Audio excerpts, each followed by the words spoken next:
Welcome to this extraordinary full council meeting, the main topic of which is the adoption of the long-term plan. I'll just open with karakia, e te whānau o te kaunihere o te aorere, whaia te Motoranga kia marama, kia whai taki, kia whai mahi katoa, tū mai tū kaha, aroha atu, aroha mai, tātou e tātou katoa, tihei Māori ora. We have apologies for lateness from Councillor Hill and apologies from Councillor Maru. Someone like to move those apologies? Move Councillor Mailing, seconded Councillor Shellcrass. All those in favour, please say aye. There's no public forum. Declarations of interest. There are none. So that brings us to the report. So just to highlight in terms of the order. So the order, correct me if I'm wrong, Alan, before I come over to you to introduce, will be the adoption of the long-term plan taken in two parts, part A and then part B. So two separate resolutions required. Then the long-term plan rates resolution, then the adoption of the schedule and fees and charges, followed by the climate response and resilience strategy and action plan as the last item on the agenda. Okay, with that, I will hand over to Alan to introduce item 4.1.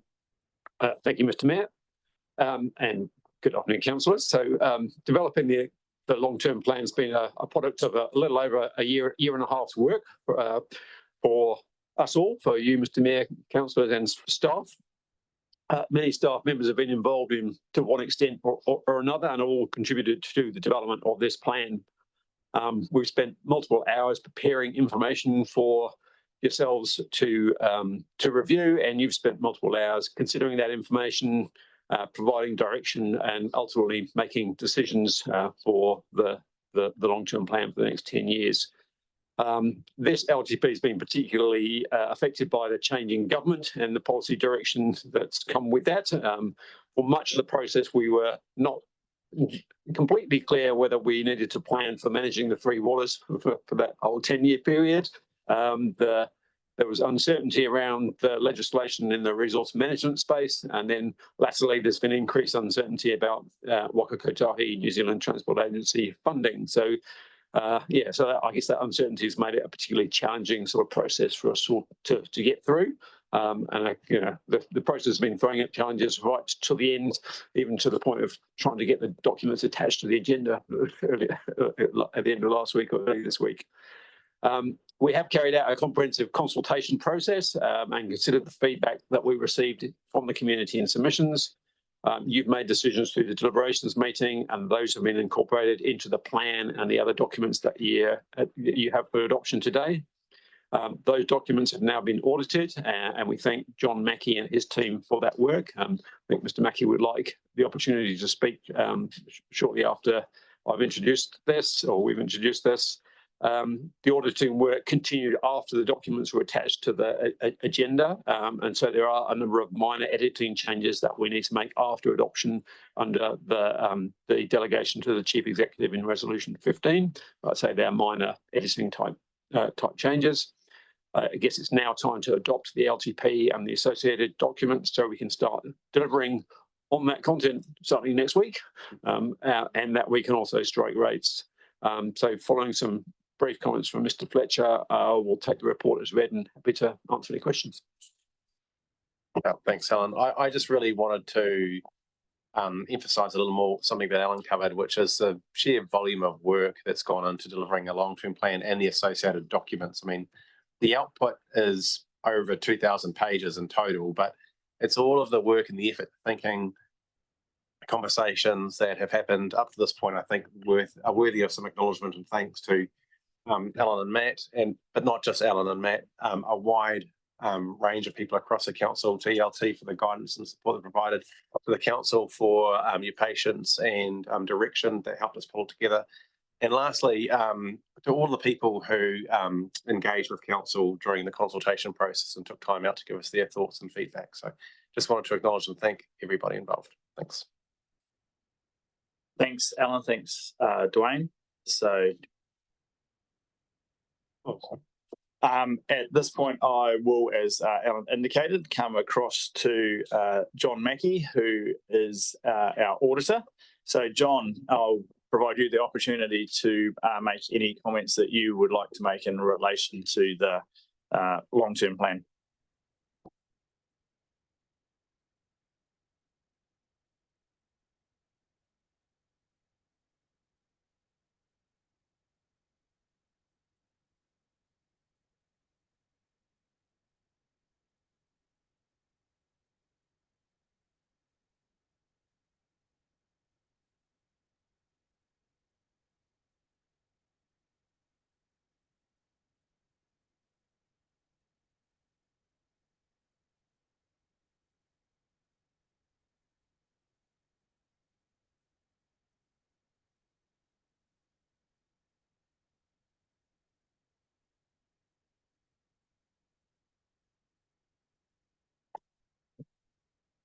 It's slightly tricky.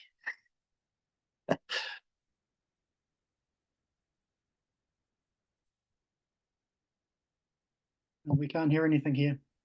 So there's a reason for that, Mark, and that is because there is a deathly silence coming from the auditor's screen.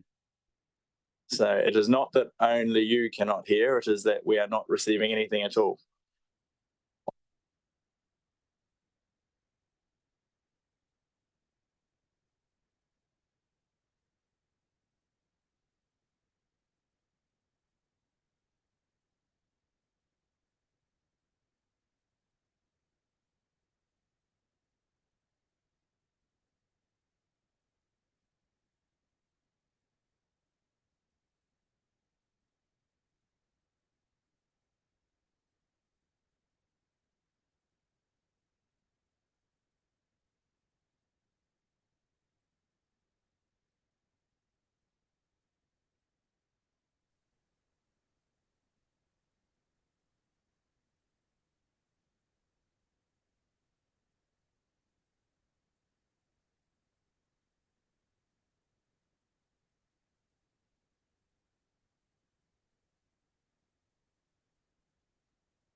Right, try that, John. Can you hear? Turn the volume up. Right, volume's right up. Try again, John. Can you hear me now? Yeah, faintly. We'll be very quiet. You speak very loudly. Right, okay. All right. So, thank you very much for being able to speak to this. Alan's outlined that this has been a very challenging LTC round. Based on my experience, this is the most difficult round other than the national round. You came into the preparation of the uncertainty around who was going to be responsible for Three Waters, and then there was another change with the government funding of transportation change authorities. So those things required additional work, but they also more additional running from behind. The complexity of what you're dealing with is increased. The challenge is a bigger. Climate change is what you're expected to do. It's greater. Financial pressures are greater. And then there was the adjustment that was needed for the increase in the projected operating deficit for the year ended 30th of June 2024. So I thank everybody that's been involved, but especially the team, the coordinators, Alan, Wayne, Matt, John, Rick, and Mike. So thank you very much for your help and interest with this. It'll be a challenging time. Now, just in terms of what does the opinion mean is the opinion has three layers. The first of it is the document a reasonable basis for integrated decision making and coordination with council resources. So we're looking at there have you taken the best information you've got, formed of reasonable assumptions and applied those in developing the program. Can you actually deliver that with the capacity in the organisation and the contract and capacity available? Can you fund it? And is it reasonable that you achieve the levels of service you set out? So we look at all that, and so that's a challenging exercise. We can't guarantee that what's going to happen and when it will work out. Can't predict the future perfectly. But we do look at are the assumptions based on good information and reasonable, and has the approach been found and consistent.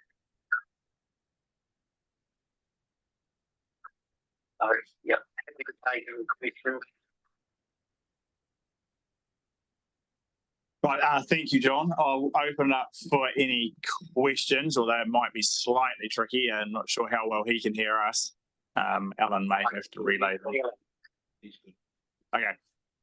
Right, are there any questions of John?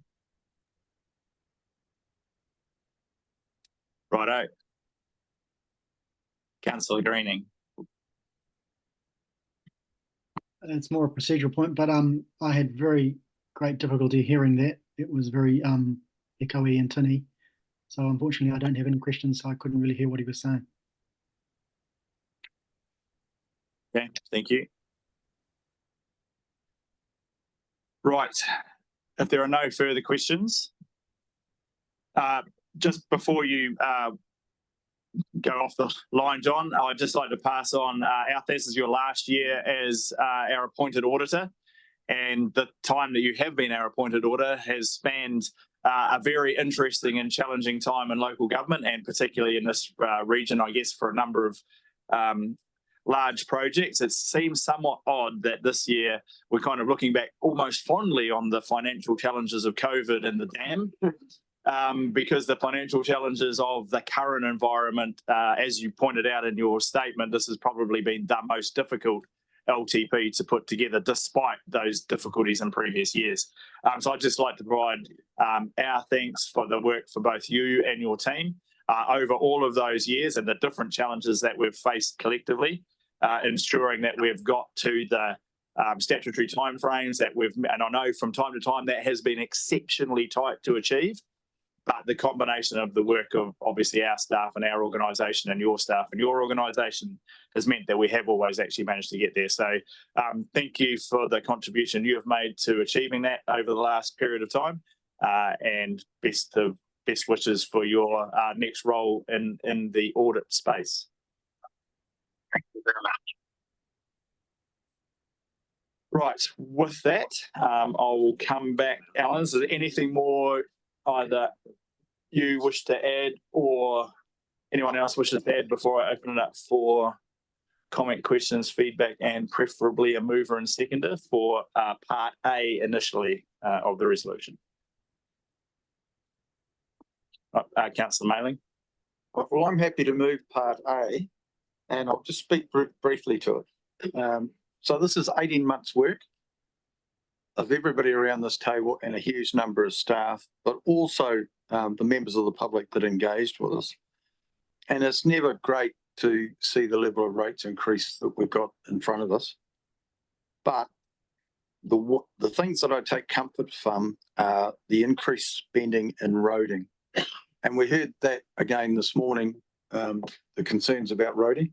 And for particularly our rural people, the road that we provide is the most important thing that we actually do, because they can't get to town, they can't get products to markets, they can't do anything without those roads. And the other big increase is in the cost of infrastructure and the standards that we must meet. If you look at Te Mana o Te Wai and the standards in relation to wastewater and drinking water, that's a national thing that's happening right around the country. And our rural drinking water schemes are going to be quite frightening in the future because they're just going to cost so much money. But I'm happy to move this on that basis that we are seeing some improvements and we are spending more, particularly on roading going forward, because that's just so critical. That's all I need to say. Thank you, Councillor Mailing. Councillor McKenzie. Thank you very much, and I'm happy to second. Yeah, I would like to particularly acknowledge the work of staff. So I think, Alan, you've kind of been the leader of the pack there. Dwayne, Matt, in fact, all the staff and managers who have contributed, the executive leadership team, Leonie, and not to forget all the admin staff that are actually there supporting and everything that they do, as well as acknowledging the contributions from our community. Brilliant effort. Of course, you know, we'd prefer there wasn't a rates increase, but it is what it is. But actually, what I kind of do want to reflect on, you know, in that Wakefield community, I live in that community and I'm interacting with people every day, and there is a buzz in that community. In fact, you know, this morning at 5:30, you know, on the Matariki walk, oh, Big Day in Council, you know, you're going to sign off on our Waimea South community facilities. People are talking about it, and it's energised the community, and I actually find that, yeah, I just find, you know, you can feel proud of the community and that. So I want to thank everybody who's supported, you know, this journey we've been on, investing in people. Thank you. Thank you. Any further questions or comments? Councillor Greenie.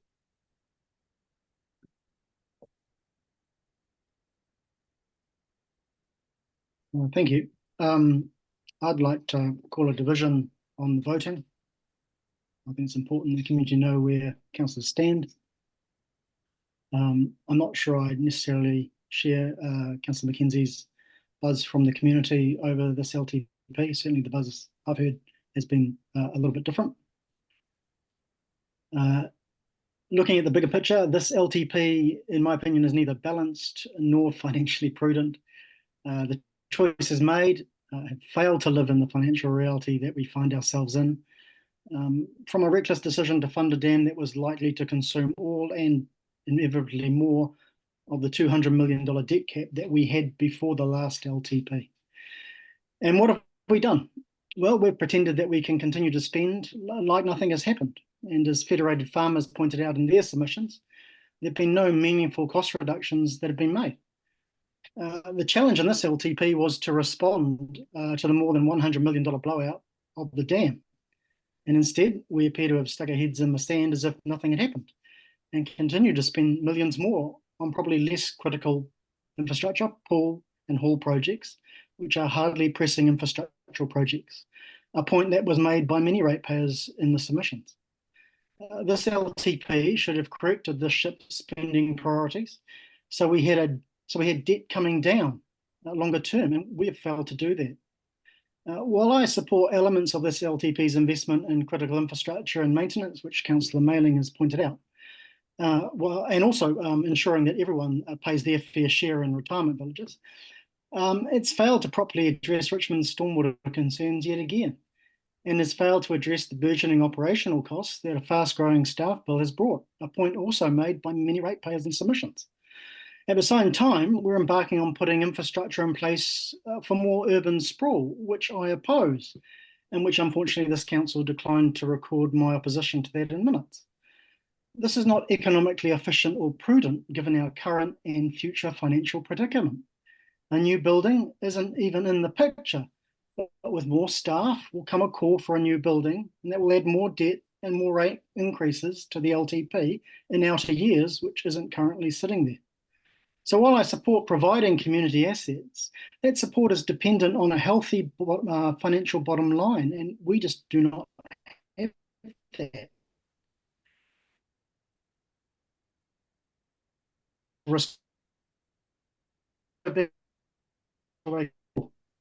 this is just Peter paying Paul accounting. Will this be refunded by Motueka in future years, thus stopping any spending in Motueka for small community projects in the future?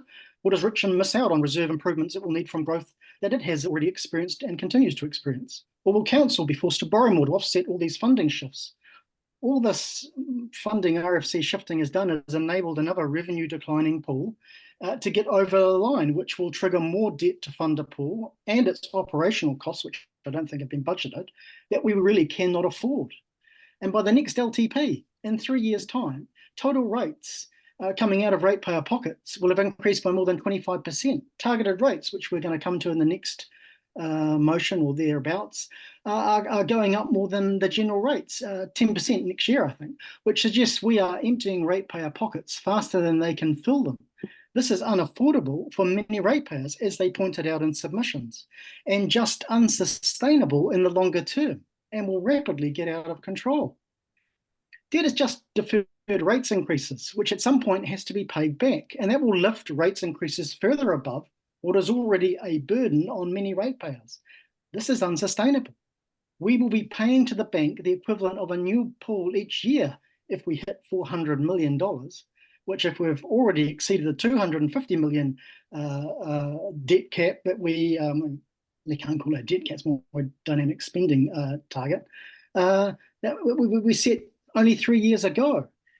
These are all lost assets for our future community because we're paying them to the bank because we appear unable to save for future investment. I also note the warning that is given in this report and the heavy warning in last week's agenda on page 344 in relation to debt and rates breaches of the council's new dynamic thresholds, which are hardly real debt or rates caps, but more spending indicators. These are supposed to be signposts for financial prudence, and instead we just move the signposts further down the road. Standard & Poor's has already downgraded us, and our current plan clearly shows a weakening of Council's financial prudence focus, a sign that will not go unnoticed. This Council needs to live in financial reality rather than constantly moving its own goalposts as it pretends everything is okay. For the size of the demographic base we have, it's just not sustainable or affordable for many. And for these fundamental financial reasons, I cannot support this LTP. I'll be voting against it. Thank you, Councillor Greening. Are there any other comments at this point? If not, does the Councillor Hill? Thank you, Mayor Tim. I'll be supporting the LTP. We're required to adopt an LTP by legislation, and it's good that most people in the room are going to ensure that we're going to meet our legislative requirements. I think one of the interesting things for me that came out of the Three Waters, I don't know if it was a debacle, but it was a pretty strange sort of time, really. But one of the things that came out of that is that infrastructure is now spoken of in New Zealand by all sorts of people in the suburbs of Auckland even. So, it's and I think the awareness of how far behind we are generally as a nation in terms of our infrastructure and the developments that have needed to happen and haven't, I think is people generally, I think, are more aware of that and concerned about it. And notwithstanding, we'd love a whole lot more money from central government. The underinvestment around the country, comparatively, I think we're doing fairly well in terms of Tasman District Council or Tasman District. And you can't develop your infrastructure without some correlating, significant debt. And that's the position that we're in. And I think, when we look at this, it's not, we can't be smug about having, the rates increase that we've got based on that other people around the other districts have got 24% increases and 20% increases and 18% increases, plus they'll have their regional rates on top of that. You know, I think we've done as well as we could without just not investing. And in terms of infrastructure for people, our communities, it was interesting hearing Anne Tolley on Q&A the other day, speaking with Jack Tame and her role as the Commissioner Chair in Tauranga. And for all their myriad issues up there, one of the things she said they focused on, and it was key to them, was reinvesting in communities in terms of community facilities in Tauranga, and how it was her view that, as it is ours, that's what brings communities together. It's hard for communities to come together without having those facilities to support all the things that go on in our villages and small settlements and towns. So I'm pleased that we have made the decision to invest in the facilities. Everything costs money. The option to do nothing just doesn't work. And as much as none of us here want to be going out with the rate increase that we do, but, you know, it just doesn't work to do nothing. And I think that, you know, averaging out over 10 years at 5%, I don't know whether whoever's around next time is going to, you know, you never know what the next review is going to bring up, but being able to be at that point now,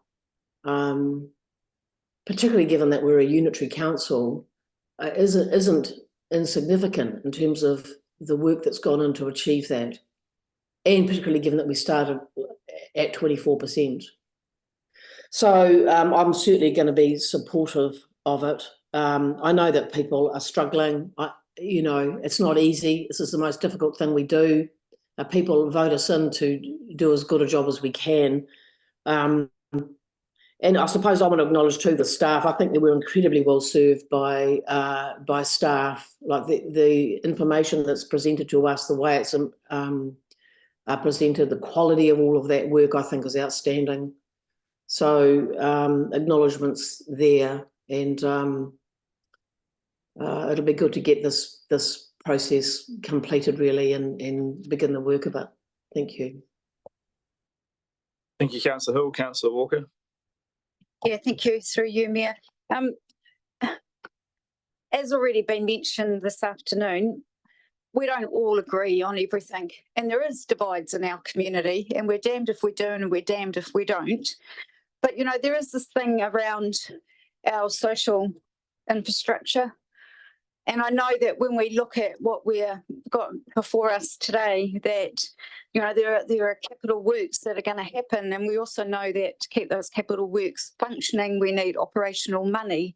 And I guess there are concerns from some of our community around the ongoing cost of things. But, you know, there's actually an ongoing cost if we don't provide social infrastructure for our communities. And that cost bites us all the time. And that bites us not whether we're at the bottom end of a scale of income or at the top end. It affects us all. And I think the longer that we sit here and we debate and we put something on the table and we think we're going to get it through and then it gets kicked to touch in the 11th hour, the costs escalate. The Motueka Pill was but an example of that. We went out to submission with our community. We've heard their voice.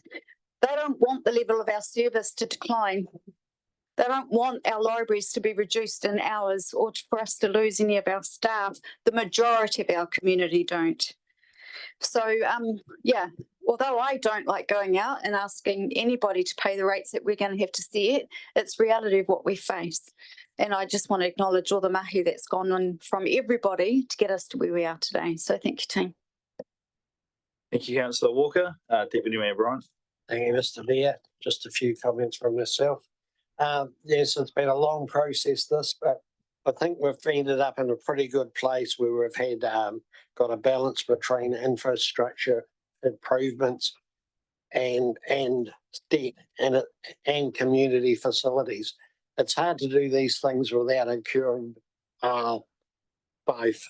If we don't have debt and we have an infrastructure deficit, it's not good for our communities. And it's important for communities to have facilities that they can use on a daily basis, because so much of infrastructure they don't see anything for. It's under the ground, they have no connection with it until the day something goes wrong. And then everyone wants to know, why haven't you done something? So I think it's important to find a bit of a balance. And as Councillor Walker's just alluded to, I think we heard lots of people wanted lots of things, and by and large, we have gone where the community wanted us. The downside of those things is that you have to pay, and that's through rate increases. But I'm supportive of the resolutions and pleased where we've ended up, and just want to express my thanks to Leonie and the leadership team, and then the LTP team led by Alan and Dwayne and Mike, and right down to all the people that have assisted through this. It has probably been one of the longest long-term plan processes I can recall. And I think some of that's been because of this change in government has made it tricky at times, and changes on the landscapes have made it difficult. And even the auditors made comment on that. So I think it's made it difficult for everyone at every level.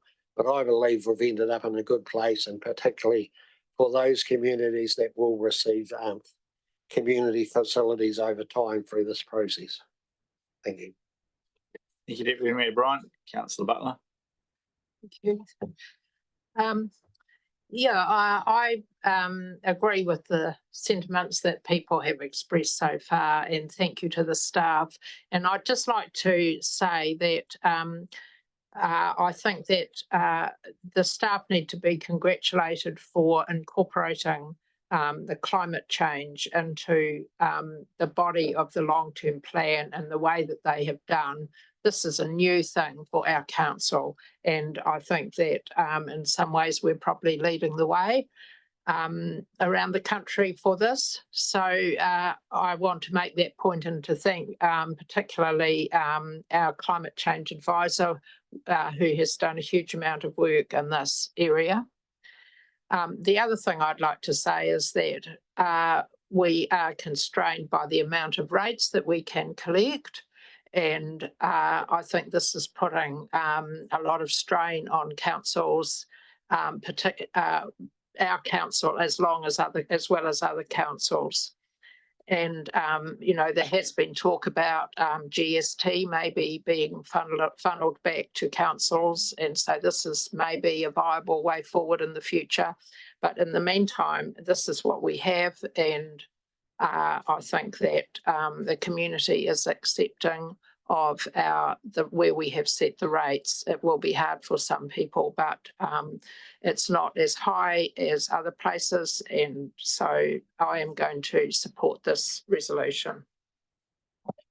Thank you, Councillor Butler. Anything further? If not, does the move want to write a reply? I will put the resolution. All those in favour, please say. I did call a division. Happy days. Yeah. Robin, would you like to run through the division?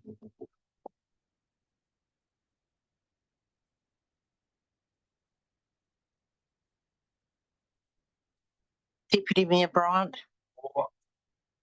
Councillor Butler. For. Councillor Dakey. For. Councillor Dowler. For. Councillor Ellis. For. Councillor Greening. Against. Councillor Hill. For. Councillor Walker. For. Councillor Shellpress. Councillor Mayling. For. Councillor McKenzie. For. Councillor Kinmonth. For. Mayor King. For.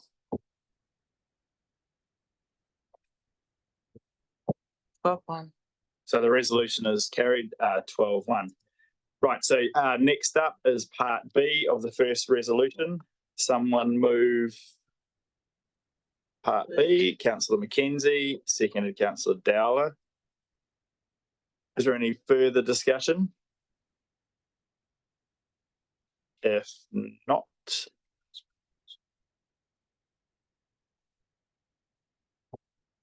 No, so just say we're doing it in a slightly different, no, so it's part B of the same one. Yeah, part B of the first resolution. We're yet to get to 2 and 3. Okay. So, lost your line of thought. What there? Councillor Greening. Yeah, for some of the reasons that I've already stated, I therefore have to oppose this part, and therefore I also call for a division. Thank you. Right, Bob. Division.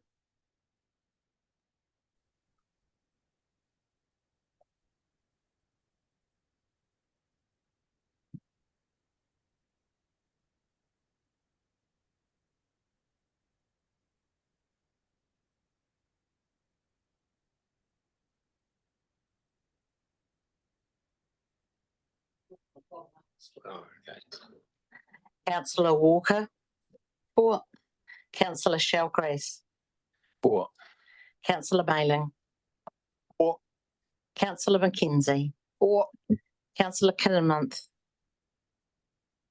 4. Deputy Mayor Bryant, 4. Councillor Butler, for, Councillor Dakey, 4. Councillor Dowler, 4. Councillor Ellis, for, Councillor Greening, Against. Councillor Hill, For. Mayor King. 4. 12. A resolution is carried. Right, that concludes item 4.1. So next up, in terms of the slight change of order, the next item is on page 93 and is a long-term plan rates resolution. Margie, is there anything firstly, welcome, Margie. I'll hand over to you to introduce the report and add anything or make any comments you wish to before I open it up for questions. Thank you. So through you, Mayor King, I'll take it mainly as read. Obviously, this is quite a procedural part of the process. You've already adopted the LTP and this is the funding required to make that happen. But happy to take any questions. Okay, thank you. Are there any questions? And in the absence of questions? Questions? I do have one question, but I'm also happy to move the resolution.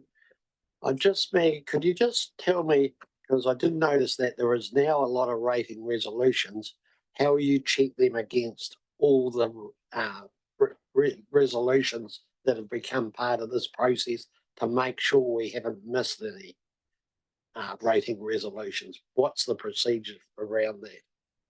Well, I'm thinking, well,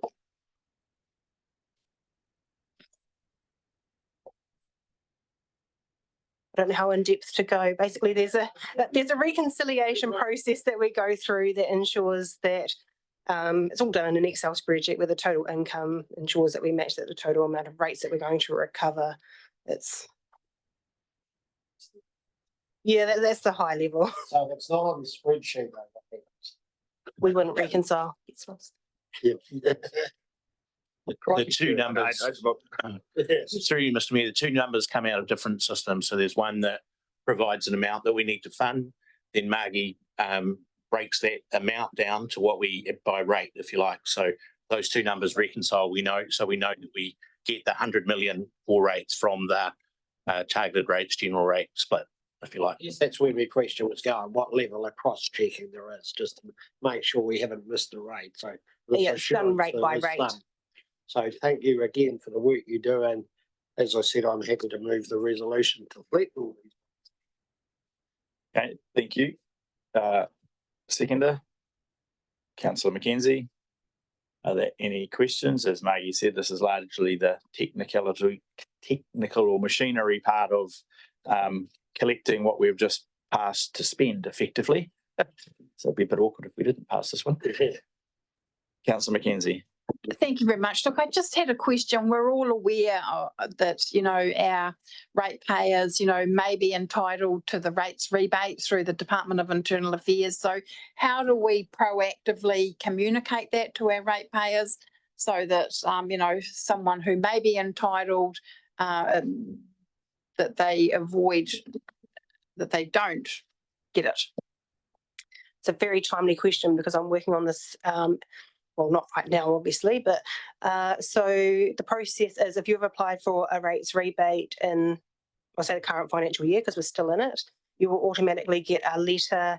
It should be out mid-July. We're just waiting on DIA forms to go with that letter. We also put it on Newsline. We put it on our social media. We go out to the rest homes proactively to advise them as well. But if you have any groups that you think that we should be targeting, we're always looking for new ways to be able to make sure that anyone who is entitled to a rebate knows about it. So we also tell people to, let your friends and family know. Any way that you can let others know that they could potentially apply for this. Yeah, we're open to hearing other ideas of how we can communicate that. Great, thank you very much. Thank you, Councillor McKenzie. Is there any further question? If not, I'll put the resolution. All those in favour, please say aye. Aye. Against, carried. And we'll now move on to the adoption of the scheduled fees and charges. So item 4.2 on page 19. Welcome back, Alan. Mr. Mayor. We have proposed changes to our fees and charges as an important component of the way we intend to fund our services in the 24-25 financial year. As you know, consultation has been carried out. I think the most substantial feedback was concerning our proposed changes to aerodrome fees, and at the deliberations meeting, you decided to make some changes to those, as well as to a number of the other fees. They've all been incorporated into the schedule you've got in front of you. There are a couple of small edits again to tidy up after the meeting. So thanks for Councillor Kinmoth, who spotted a couple of those for us. So again, they're just minor things, and we'll use the delegation from the CEO to make those. But with that, I'll take the report as read, and happy with the help of my colleagues to answer any questions. Thank you, Alan. Again, open for questions, comments, feedback, moving and seconding. Well, I'm certainly happy to move again. And just again, Alan, I do have a question, not quite as challenging, or I hope it's not as the last one. We still do have the option to be able to change these fees now during the year. I'm thinking particularly if there's a change at the landfill business unit or something like that. That we have to give a certain amount, but we do have the ability to change now rather than wait the full 12 months, don't we? So through you, Mr. Mayor, as far as I'm aware, yes, you do. Again, it may be that you have to carry out further consultation or something to do so, but again, that will vary depending on the type of fee and those sorts of things. But yes, these aren't necessarily sort of set in stone for a year. You could make changes subsequently. Thank you. Second. Seconded, Councillor Mailing. If there's no further comment, I'll put the resolution. All those in favour, please say aye. Aye. Aye. Against, carried. The last item on the agenda relates. Mr. Mayor, I had my hand up. You've missed me.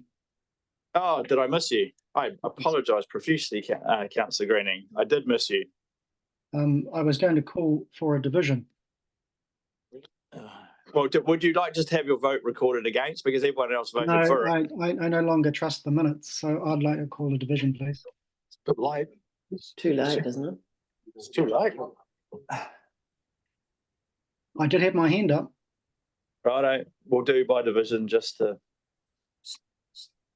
Can I also just make the comment that I certainly appreciate the changes to the aerodrome, which was responsive to a number of submissions. But there were also a number of submissions who didn't support the average 10% increase, and they seem to have been ignored. So I can't support this average 10% increase, which I appreciate is supporting the spending that is going on council, which I think is driving this 10% increase, and which really should have been the main focus of this council. But as I've already discussed, we've missed that boat. Premier Bryant. Councillor Butler. For. Councillor Dakey. For. Councillor Dowler. For. Councillor Ellis. For. Councillor Greening. Against. Councillor Hill. Still for. Councillor Walker. For. Councillor Shellgrace, For. Councillor Mayling, For. Councillor McKenzie, For. Councillor Kinnamonth, For. Mayor King. For. The resolution is carried by 1. Again. Next up, we have item 4.4, so last item on the agenda, which is the adoption of the Tasman Climate Response and Resilience Strategy and Action Plan. Barbara, Anna, welcome. I'll come over to you to introduce the report. Right, open for questions. Thank you, Mayor Tim. Good afternoon, everybody. Just a couple of words, I guess. As this strategy, as a milestone, confirms council commitment to action around climate change and building the resilience of our communities. As we adapt and learn, it will evolve. Like all strategies, they do evolve. But together with the implementation plan, it will emphasize reducing emissions and focuses on adaptation and the work that we will be doing next. So we ask you to take it as read and support this adoption. And we're here to take any question that you may have. Thank you. Thank you, Barbara. Open for questions, comments, feedback, moving or seconding. Councillor Kinnamonth. I'll move it, but also just to recognise all the work that Barbara and the team have put into this to get this far. She's truly been a leader in this field, and congratulate her for all her hard work. Thank you, Councillor Kinnamonth. Is there a seconder? Councillor Butler. Any further questions anyone has? Councillor Greening, would you like a division? Because this does involve spending. I'm only calling division when I vote against. Thank you. Okay. Happy with the spending. That's good. Okay. I'll put Question the of priorities, resolution. Mr. Mayor. Question of priorities. I will put the resolution. All those in favour, please say aye. Aye.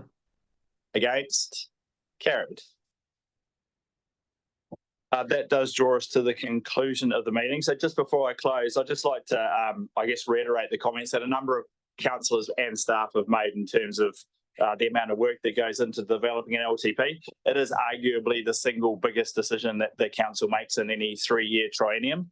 And this has been, as I think John Mackey, who has seen plenty of LTPs in his time, mentioned, this has probably been the hardest LTP, not just for this council, but for local government in general to put together, against the background of all the significant challenges, both financial and others, as the last item that we just considered illustrates. It's not all about the money. There is a whole lot of other things that come into an LTP, whether that's social, cultural, environmental, as well as the purely financial components. And there is a wide range of views as to the relative priorities and trying to work through a system where, you know, there are hundreds of people in the staff who, if you take the initial work that was done around the shoulds or the musts and coulds and musts, that involved pretty much the whole organisation looking at, you know, what was absolutely essential, you know, what should we do in terms of a range of reasons why that might be the case, and then the kind of more nice to haves or coulds. And so, again, from everyone who's been involved, right from the lowest level of the organisation through to the highest. And I think the constructive way that the conversation has happened, again, if you look around the country and read the media, you will note that there are places where these conversations have not been quite so constructive. And I don't think that really helps. It doesn't make the problems go away. It certainly doesn't really help with finding suitable solutions. It probably just heightens the scepticism of people about the ability of local government to deliver in this space. So I'd like to thank all the councillors for their significant involvement. I think, as Deputy Mayor Bryant touched on, it's probably been the longest and most in-depth. I think we are constantly getting better at the process around delivering LTPs. And that does involve a huge amount of work and reading and discussion and conversation and workshops and community interaction. So thank you to everybody for the work that you've put in over the last 18 months. And again, to Leonie, ELT, and to all of the people that you represent at this table, I'd like to thank you very much for the exceptional amount of work. So to get here within the statutory timeframe, get the decision made, and I think, as people have said, like, I think we have found a reasonable balance in difficult circumstances. And I really now look forward to seeing some of those key projects that Councillor Walker touched on and Councillor McKenzie, those community projects. Many have been around in terms of Motueka for 20 plus years, coming to fruition in the next few years. And that's still going to involve a lot of hard work from communities and council staff to finalise those projects. But I look forward to them actually coming to fruition and people enjoying swimming in the case of Motueka swimming pool and using this facilities in Wakefield, which will make all the hard work worthwhile. So thank you very much, and I will just close with a closing. Very briefly, yes. No, you may. No, you may, Leonie. Feel free to respond. No. Through you, the Mayor, and thank you for giving me a moment to speak. It's very hard to speak after you and to sort of add any more words to the wonderful words you've said, and also to the councillors today, to appreciate the work the staff have done to come to today. It's the work in the background, the meetings, the discussions, it has been phenomenal. And this sets us up for a really good space to be able to start delivering as of next week. It's practical, pragmatic, but it's also forward-looking. I'm very excited to have now a new plan. You know, as new CEO now, I kind of feel like this is it. I don't just pick up the old one; I can take off the new one. But just a lot of thank yous. I particularly thank you to John Mackey for all your work and as an auditor. It's never easy. No doubt our staff have worked well with you, so I appreciate your thanks. But I really commend the councillors for the work that you've put in. I've been around councils for a long time, and I've never seen such a committed council turning up to the workshops, reading the material, asking really great questions of staff, giving us really clear direction. I really respect that because it's a lot of time. I know it's a lot of your own personal time, and people think you get paid for it. Well, you certainly don't to the level of the work that you put in. So thank you so very much. We will start next week. We will be prudent. We will make sure that we keep within the budgets and make sure we're as efficient as possible and deliver really good quality service to you. So thank you, Tim, for letting me speak, and over to you. That's quite all right. Okay, with that, I will close the meeting with karakia.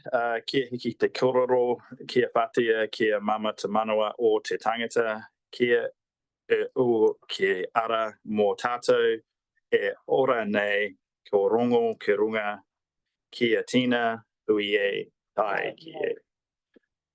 Thank you.